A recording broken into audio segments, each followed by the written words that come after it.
the RIKON 6-inch benchtop jointer with a helical style cutting head instead of the Craftsman over there. It's basically like the Craftsman over there having the 3 knives on it. This has a helical, which means it has little blades on it that are hitting at different points instead of smacking it with a knife. It has a 1 1/3 horsepower with a 120 volt plug, HSS 2-sided insert, cutters, precision machine cast aluminum tables. Table size is 30 inch by 6 3/16, which is, if I'm not mistaken, every bit of this is identical to the Craftsman that is over on that side. I believe every bit as far as size and everything else, and even the fence is going to be identical to the RIKON right here on my table. So if worst case scenario, worst comes to worst, I can save the pieces off of the Craftsman, and I am almost certain that they will fit onto this thing. If you don't know it, a lot of our tools come out of the exact same factory, just with different brand names on it. And so a lot of your parts will actually fit from one piece to another. So let's get at this, let's get this opened, okay? Landon's gonna film us getting this stuff out, see what all's inside of the box. We'll call this like the, how to put together the RIKON 6-inch, sorry, how to put together the RIKON 6-inch jointer tabletop. So the first things that we're gonna find inside of our RIKON box on the top is the tools and little hardware that it comes with for putting it together. Of course, our instruction manual, our operator's manual for the RIKON. And we're going to pull up our 2 little pieces here and see if we can get our styrofoam to come out nice and smooth. And it did. Nothing's inside of the styrofoam, so we're covered there.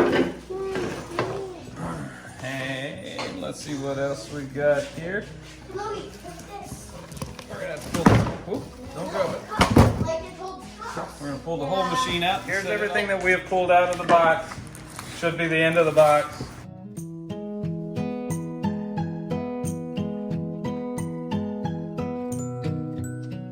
We're gonna come over here to this side and we're gonna look. So we have our fence, back plate, connectors, same dust collection setup, same paddles. Same of this. Yep. It's even the same color. The guard is the same color. The body is just the different color. So let's get it out of the plastic here. Will you grab that plastic so that, put it together and go. Square our fence up, which we'll show you how to do in just a minute. So let's open up and see what it says step 1 is, because I've learned with some of these tools, you really do need to follow the order that it goes in. Otherwise, you may end up having to take something off that you didn't want to take off. So, fence assembly procedure. Step 1, assemble the fence bracket. A, to the jointer base. B, use the 4-socket button head screws. C, to lock the bracket in place. So let's see what we've got there. We've got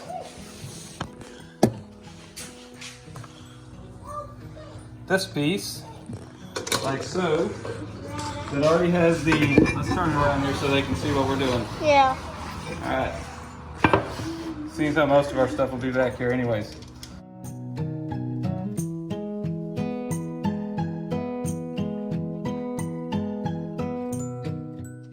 And if you want to know the difference between a knife head and a helical head, I will show you that in just 1 second. Let me get the screw out of here. Let's come up over here real quick, Landon. Okay. Has these little blades on it here. And as the blade twists around, these blades will be in different locations on the head. I really don't want to stick my finger into a blade, so here and here. Now listen to me, we're not plugged in because we are still putting this together, so I have no worries about the machine coming on. The Craftsman, even though I know it's dead, is not plugged in, and your knife blade looks like right here.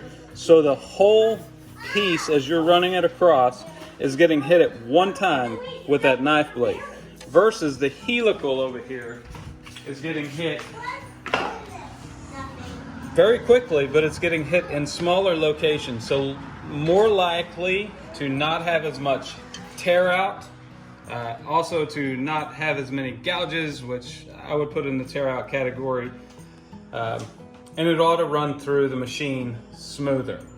Now before we actually run anything, we'll wipe this off, and with the oil that's on it, we'll still be slick. Once it's been used a few times, we will paste it and go that way to keep everything running smooth. So now Landon can come back around to the other side, and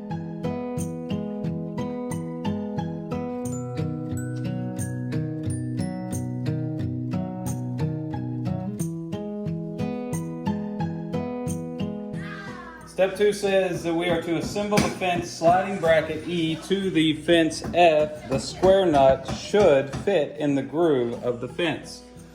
So let's see what the sliding, this part, is to fit right there. Let's get the bottom taken off, little square part, or rectangle, and it should fit, just so y'all can see, right here in this, long ways across, which keeps it from wiggling around as we tighten down on it.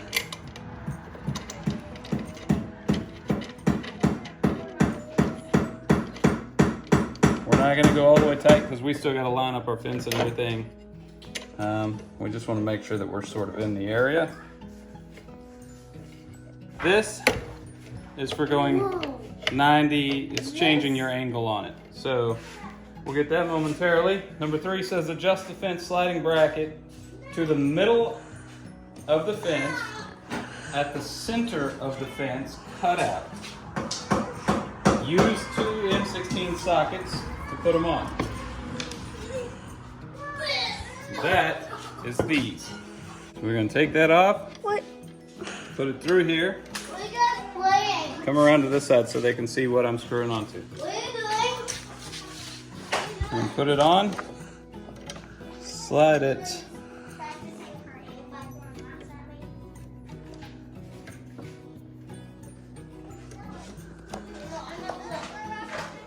Up in there. Kind of tighten down on our bolt. Doesn't have to be really tight.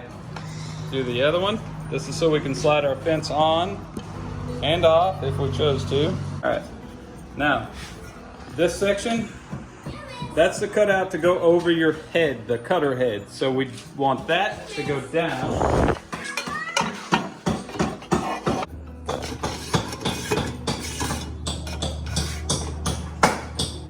You can use your sticker here to go to the center. There is a hole right here at the top. Just use your Allen wrench and just lay it across there. Make sure that you're about centered up. About right there. We'll tighten it down so that our fence cannot go anywhere. With the tilt lock assembly in the place position fence sliding bracket. We're good, we're good. Dude! And now we will square up our fence. So what we're gonna do is loosen up. We're gonna push right up onto our thing here. All right, there we go. All right, so we're down, we're out. Let's get our handy dandy square here. You have 3 squares. A lot of squares. I think anybody who builds anything will tell you you can never have too many squares. So we're gonna loosen this up so that I can tilt down there at the bottom. That's good on this side.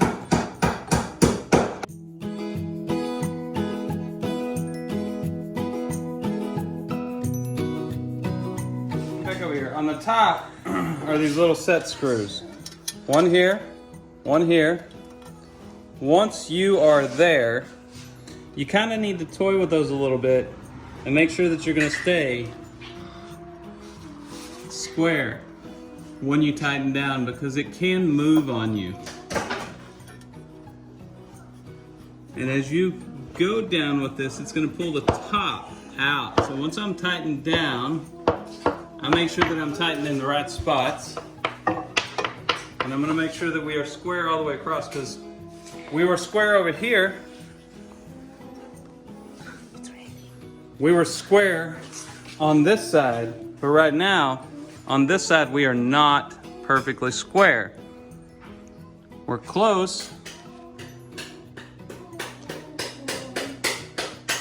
but I need to pull my top out just a little bit on this side.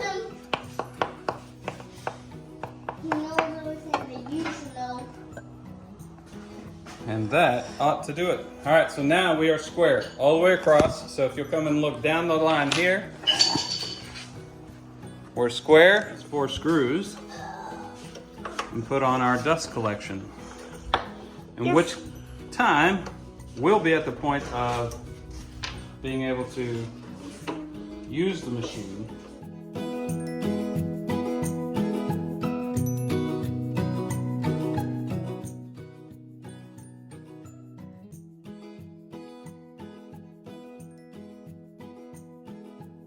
Setting our cutting heights and stuff of that nature, because we already know that we're square fence wise. This operates just like the Craftsman. All we gotta do is unlock, sorry, I went the wrong direction. Put it on whatever. This moves this table. That is your in-feed table. Your out-feed table should always line up with the highest point of your blade, so that it's cutting at this height every time. But your in-feed table should be whatever amount you want to take off in between 0 to 1/8 of an inch. On a 6-inch bench planer, 6-inch bench joiner, I don't suggest trying to take off 1/8 of an inch. Even if it's a super duper soft wood, I wouldn't suggest that. But to each your own on what they're gonna try to do there. In my case, we were running the Craftsman halfway between 0 and 1/32. It was doing a pretty good job till it just died on us. So that's where we're gonna set this one, and we're gonna run it as well, the same way.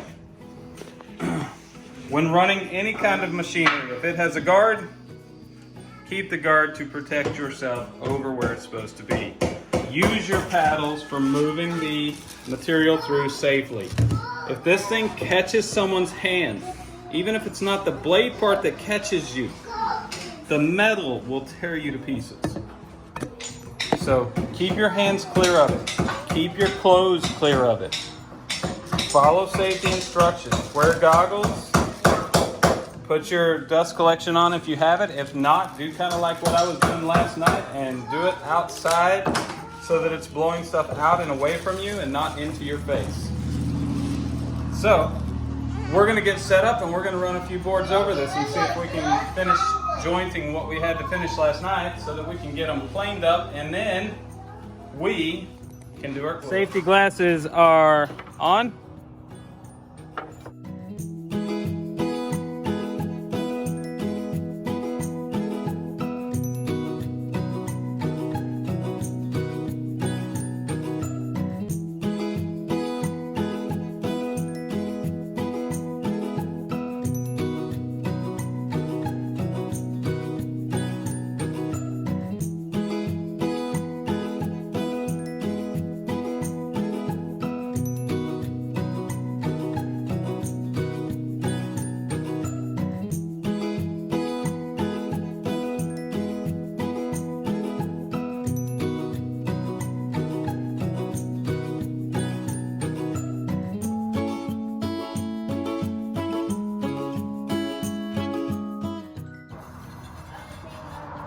Beautifully squared, and that's exactly what we want, so that we can thickness plane the other side and table saw this side, so that everything, all 4 sides are 100% parallel and flat to each other, so that you can take the boards and glue them up without having the gaps that you have in there now.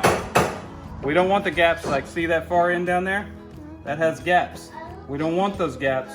We want it to glue up nice and smooth so that we get the strongest bond possible. That's what we're going for. So this one's ready for We'll call it secondary milling.